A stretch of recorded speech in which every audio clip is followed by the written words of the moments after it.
বিক্ষোভ মিছিল ছিল প্রত্যাহারের জন্য। আপনারা এই জন্য এসছেন। আমরা আমাদের বিএনপির পক্ষ থেকে আপনাদেরকে অন্তঃস্থল থেকে ধন্যবাদ জ্ঞাপন করছি। এবং ডক্টর টি.এম. মাহবুবুর রহমান কিন্তু গত 12ই জুলাই নির্বাচিত হন। তারাই বলবেন আমাদের মাননীয় জেলা তারপরেই কিন্তু করেছিল।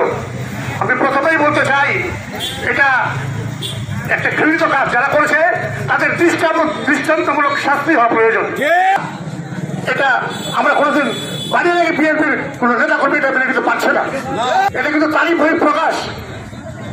আমি আমার মহাসচিব মহোদয় ঠাকুরগাঁয়ের কৃতি সন্তান, ঠাকুরগাঁয়ের গর্ব মাননীয় মির্জা ফখরুল ইসলাম আলমগীর সাহেব, তাকে অনুরোধ করব যে আপনি প্রকৃত দোষী কারা কারা আপনার ছোট ভাই তথা আমাদের ঠাকুর সাধারণ সম্পাদক মহোদয়কে গাড়ি ভাঙচুর করেছে তার সঠিক তদন্ত করে যে ফুটেজগুলো রয়েছে সাংবাদিকদের কাছে যে কারা এই ভাঙচুরের সঙ্গে জড়িত, কিন্তু তা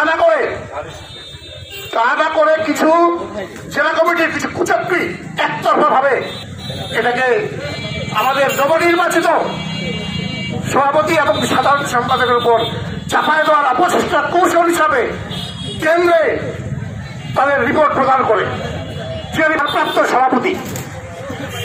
কিন্তু আমি দুঃখের সঙ্গে বলতে চাই উনি আমাদের বিপক্ষে এবং এখান থেকে হাজার হাজার লোক